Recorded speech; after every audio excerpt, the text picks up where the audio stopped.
क्षमा।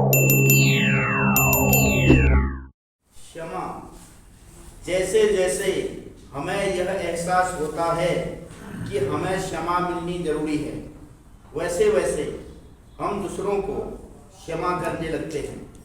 कम से कम हमें यह पता है कि अब हम जानबूझकर लोगों के जीवन में दुख नहीं पहुंचाते। अपनी एडिक्शन में हमने अक्सर दूसरों से बहुत बुरा बर्ताव किया। कभी कभी तो हम जानबूझकर ऐसे रास्ते खोजते थे जिनसे उनकी जिंदगियों को कष्टमय बनाया जाए।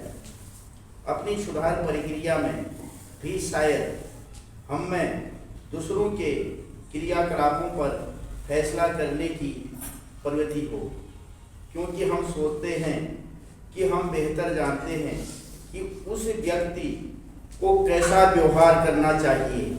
लेकिन ज्यों ज्यों हम सुधरते चले जाते हैं, त्यों त्यों हम अवसर पाते हैं कि हमें खुद को स्वीकारने के लिए अपने आसपास के लोगों को भी स्वीकारना चाहिए।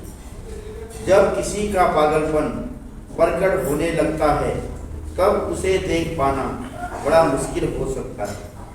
लेकिन अगर हम इस समस्या से अपने को एकदम अलग कर लें, तो हम समाधान में जीना शुरू कर सकते हैं। और अगर हम दूसरों के व्यवहार से अपने को प्रभावित करने लगें, तो हम क्षमादान का सिद्धांत अपनाते हुए दूसरों को क्षमा भी कर सकते हैं। सिर्फ आज के दिन मैं क्षमा करने की कोशिश करूंगा, न कि क्षमा पाने की। मैं कुछ इस तरह का व्यवहार करूंगा कि मैं अपने को आत्मप्रेम के लायक समझ सकूं। दोस्तों, आज का टॉपिक है हमारा क्षमा, मतलब माफ करना या माफी मांगना। जैसे जैसे हमें यह एहसास होता है कि हमें क्षमा मिलनी जरूरी है, वैसे वैसे हम दूसरों को क्षमा करने लगते हैं। कम से कम हमें यह पता है कि हम अब जानबूझकर लोगों के जीवन में दुख नहीं पहुंचाते।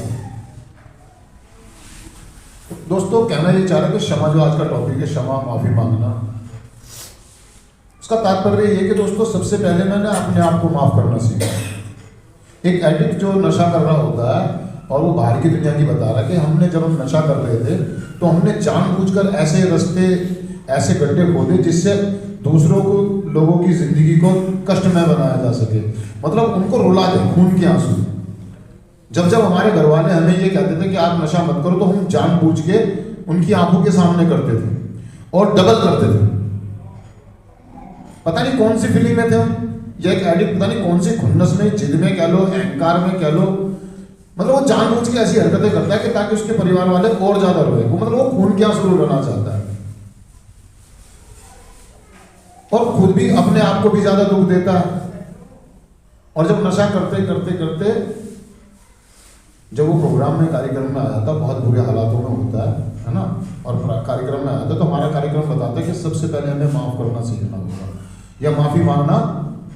एक एडिक्ट अपनी गलतियों की जल्दी से माफी नहीं मांगता, वो कहानियां सुनाता है, वो एक्सक्यूज देता है, वो तर्क रखता है, बहस करता है, जिद करता है ना, सुन के अनसुना, मतलब वो मानेगा नहीं अपनी गलती कभी भी एक्सेप्ट। और दूसरों को तो माफ करने की भूल ही जाओ। कहने का मतलब ये कि एडिक्ट के अंदर मेजरमेंट की प्रॉब्लम बहुत ज्यादा होती है और बदले की भावना रखता है। उसके साथ कोई किसी ने कुछ गलत किया हो या उसको बिना बात के कुछ कह दिया हो कोई ऐसी, तो वो दिमागों में उस फुतूर को पाले रखता है और उसकी वजह से वो निरंतर नशा करता चला जाता है। परिवार के लोग कई बार ऐसी चीजें कर देते हैं जो हम कभी भी भूलते नहीं है, उन्हें माफ। मेरे पिताजी हैं, जैसे मेरा बड़ा भाई है, कोई मेरा रिश्तेदार है, मेरे टीचर है ना, जैसे स्कूल में हमारे को किसी टीचर ने बहुत ज़्यादा जरा सी कमी पर बहुत बुरी तरीके से पीट दिया या बहुत ज़्यादा पनिशमेंट दे दी, है ना। पिताजी से हमने किसी चीज़ के लिए कुछ बोला तो उन्होंने, उस दिन भी वो बहुत परेशान थे, घर में काम धंधा सही नहीं चल रहा था, उन्होंने हमें रिएक्ट कर दिया उल्टा या साफ इनकार कर दिया कि तुझे ये चीज़ नहीं मिलेगी। तो एक एडिक्ट क्या करता है, वो अपने दिमाग में उन चीज़ों को रखता है और माफ़ी दोस्तों एडिक्ट रिजर्वमेंट पाल लेता है, या हमने जो बचपन में हमारे साथ जो चीज़ें हुई है वो उनको दिमागों में रखे हुए उन गलतियों को हमारे परिवार के या हमारे साथ के जो इतने भी लोग थे, हमारे टीचर, हमारे दोस्त, हमारे घर वाले, हमने उन्हें कभी माफ, और उसी रिजर्वमेंट के चलते समझ लो, या जिद के चलते, या ईगो के चलते हमने बहुत सारी गलतियां कर दी, और जिसकी गलती का हमें पछतावा तो है लेकिन हम अपने आप को खुद को माफ नहीं कर पाते हैं। एक एडिक्ट अपने आप को माफ नहीं कर पाता है, वो करता ही नहीं अपने आप को, वो अपने आप को गुनहगार, दोषी, है ना, मतलब बेकार वाला आदमी समझता अपने आप, क्योंकि मैं बहुत, मुझे जीने का कोई हक नहीं है, मेरी जिंदगी खराब है, मेरे जैसे को माफी मिलनी नहीं चाहिए। इस तरह की सोच विचार के साथ वो कार्यक्रम में आता है, और जब वो कार्यक्रम में आता है तो हमें बताया जाता है कि सबसे पहले हम माफ करना सीखें। क्या करना सीखें? माफ करना सीखें। हमारा कार्यक्रम के लोग हमें बताते हैं, सीनियर्स मेंबर, कि खुद को माफ करें, दूसरों को माफ करें और माफी मांगना सीखें। एडिक्ट की प्रॉब्लम है कि वो सॉरी नहीं बोलता जल्दी से, गलती करने के बाद वो तर्क देगा, कहानियां सुनाएगा, बचाव करेगा, डिफेंस करेगा। इससे क्या होता है कि प्रॉब्लम और बढ़ जाती है। सामने वाले का पागलपन, जो बताया कि सामने वाले का पागलपन जब सर माथे चढ़ के बोले तो हम उससे कुछ देर के लिए उस समस्या से अलग हो जाए। अब सुधार में हम धीरे धीरे आगे बढ़ रहे हैं, हमें माफी मांगना आ गया है, हमें विनम्रता आ गई है, हमें झुकाव आ गया, हमने स्वीकार करना सीख लिया है, तो हमने दूसरे लोगों को माफ करना। और एक चीज खास ये है कि एडिक्ट गलती करने के बाद खुद तो उम्मीद करता है कि मेरे सारे गुनाह माफ किए जाए, लेकिन जब उसके साथ का कोई व्यक्ति गलती कर दे तो वो कभी भी माफ, वो चाहता है कि इसको पनिशमेंट मिलनी चाहिए, इसको सजा मिलनी चाहिए, और वो ऐसे उसको सजा देने के चक्कर में अपना व्यवहार बदल देता है। अपना व्यवहार मतलब खुद कुंठाग्रस्त हो जाता है, गुस्से में होता है, जिद में आ जाता है। वो ये कह रहा है कि सामने वाले की वजह से मुझे अपना व्यवहार खराब करने की जरूरत, मुझे माफ करना होगा। और मैं माफ कर देता हूँ किसी व्यक्ति को, बड़ी सी गलती किसी व्यक्ति की मैं माफ करता हूँ, सुधार में हूँ, आज मैं नशा मुक्त हूँ, तो उससे मुझे ये फायदा होने वाला है कि मैं माफी के लायक हो जाऊंगा, मैं माफी मांगने लायक हो जाऊंगा, मैं माफी का पात्र हो जाऊंगा, और धीरे धीरे लोग मुझे भी माफ करना शुरू कर देंगे। तो शुरुआत तो मुझे ही करनी पड़ेगी ना, कि सबसे पहले मैं अपने आप को माफ करूँ। यार मैं जो अपने आप को कोड़े मारता हूँ, मैं बेकार आदमी हूँ, मेरा कुछ नहीं हो सकता, मेरा मतलब, यार माफी मांगो अपने आप को, अपने आप को कोई माफ कर दो कि नहीं ठीक है यार, जो तुझसे गलतियाँ हुई, तूने नशे में की, है ना, तेरी एडिक्शन ने कराई, तेरी बीमारी ने कराई, हकीकत में तू ऐसा नहीं है, तू ऐसा। जब आप अपने आप से बात करें, या एक एडिक्ट जब अपने आप से बात करता है तो उसे इस तरह की बातें करनी चाहिए कि मैं ऐसा नहीं हूँ, कहीं ऐसा तो नहीं कि मैं दिखावा रहा हूँ। सही में दोस्तों, जब एक एडिक्ट अपने आप से बातें करता है, कार्यक्रम के कदमों को फॉलो करता है, अपनी छानबीन करता है, अपनी स्वयं की खोज करता है, चेतन अवस्था में रहकर जागरूकता के साथ, तो उसे इस बात का एहसास होता है कि जैसा मैं हूँ वैसा मैं दिखा नहीं रहा हूँ, असल में मैं कुछ और हूँ और दिखा कुछ। मैं बड़ा इमोशनल आदमी हूँ, मैं प्रेमी आदमी हूँ, मैं लोगों से प्यार करता हूँ, मुझे लोगों की ज़रूरत है ना। आज मैं माफ़ी मांगना चाहता हूँ, मैं सबको आई लव यू बोलना चाहता हूँ, लेकिन वो बोल क्यों नहीं रहा है,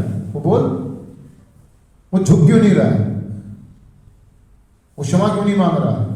उसकी ईगो हो सकती है, उसकी जिद हो सकती है, या उसके अनजाने डर, उसके अनजाने डर, उसकी झिझक हो सकती है, उसकी शर्म हो सकती है। एक एडिक्ट झिझक में, शर्म में, डरम में ना, डरों में, अनजाने डरों में जीता है कि यार अगर सामने वाले को मैंने बताया, सामने वाले से माफी, कहीं ऐसा तो नहीं कि मेरा ग्राफ नीचे आ जाएगा, कहीं ऐसा तो नहीं कि वो लोग मुझे माफी कर देंगे भी नहीं देंगे, कहीं मुझे धुतकार देंगे। दोस्तों एक हमारे लिटरेचर में या हमारे कदमों में सीधा है क्षतिपूर्ति। क्या? हमने नशे के कारण जो लोगों को हानि पहुंचाई उसकी हम क्षतिपूर्ति प्रत्यक्ष में या अप्रत्यक्ष में। तो इसके लिए अगर हमें माफी मांगनी है, किसी से क्षमा मांगनी है और किसी की क्षतिपूर्ति करनी है, तो यहाँ पर हमें एक स्पॉन्सर की जरूरत पड़ती है। हमारा स्पॉन्सर बताएगा हमें प्रत्यक्ष में करनी है या अप्रत्यक्ष में। माफी तो हमें मांगनी है, माफी तो हमें, ये तो क्लियर है, ये तो हमें भी माफी मांगनी है और दूसरों को भी माफ करना है, ये हमें सीखना है, ये तो क्लियर है। लेकिन जो हमारे कार्यक्रम बता रहा है कि क्षतिपूर्ति वाला जो आता है हमारा कदम, कि हमने दूसरों को क्षतिपूर्ति करने के लिए प्रयास करा, प्रार्थना करी या कोशिश करी, तो यहाँ पे हमें एक सीनियर मेंबर की जरूरत पड़ती है, स्पॉन्सर की जरूरत पड़ती है। हमारा स्पॉन्सर हमें बताता है कि आपको क्षतिपूर्तियाँ तो करनी है, कहने का मतलब है कि माफिया मांगनी है लोगों से, जो उनका नुकसान पहुंचाया उनकी भरपाई करके उसके बाद सॉरी भी बोलना है कि मुझसे गलती हुई है और भविष्य में दोबारा गलती नहीं होगी, इसके लिए मुझे क्षमा करें। तो कहने का मतलब है कि माफी मांगना सीखे, माफी मांगना सीखे। जो व्यक्ति माफ करना सीख जाता है उसको माफिया मिलती है।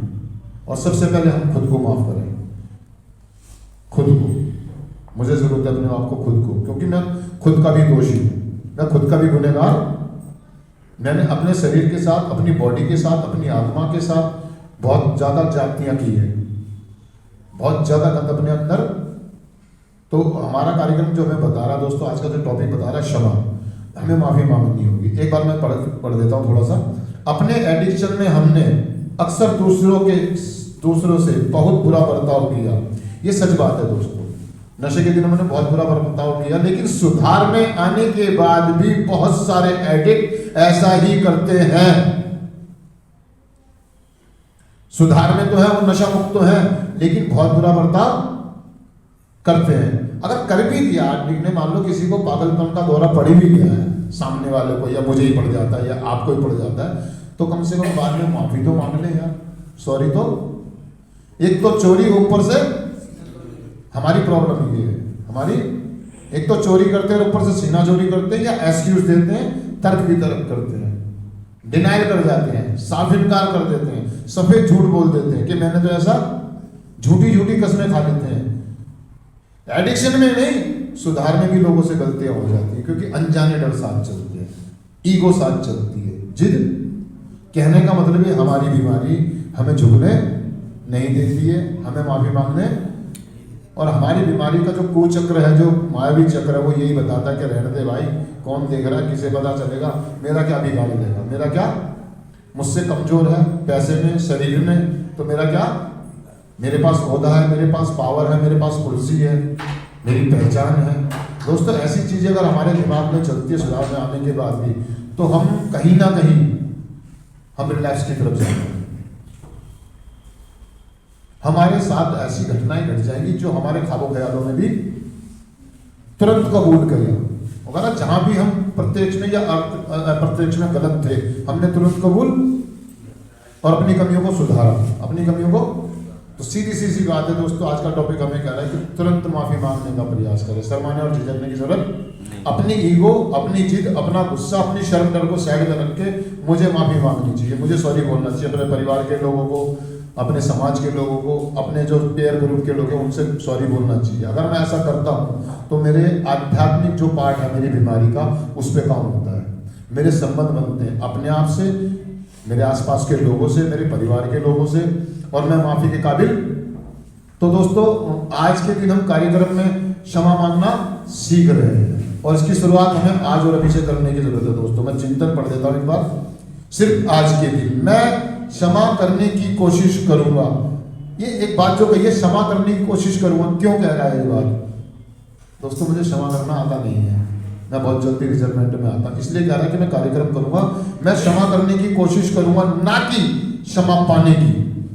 मतलब वो साफ साफ कह रहा है कि अगर मुझसे गलती होगी तो उसका मैं कॉन्सिक्वेंस उठाने के लिए हमेशा तैयार रहूंगा, लेकिन अगर सामने वाले से गलती होती है तो मैं उसे माफ कर दूंगा, मैं उसे माफ कर दूंगा। पाने की मैं कुछ इस तरह का व्यवहार करूंगा कि मैं अपने को आत्म प्रेम के लायक समझ सकूं। मतलब वो कह रहा है कि आज से मैं लोगों को माफ करना सीखूंगा, ताकि मैं अपने आप से प्यार करना सीख सकूं। थैंक यू दोस्तों, शुक्रिया।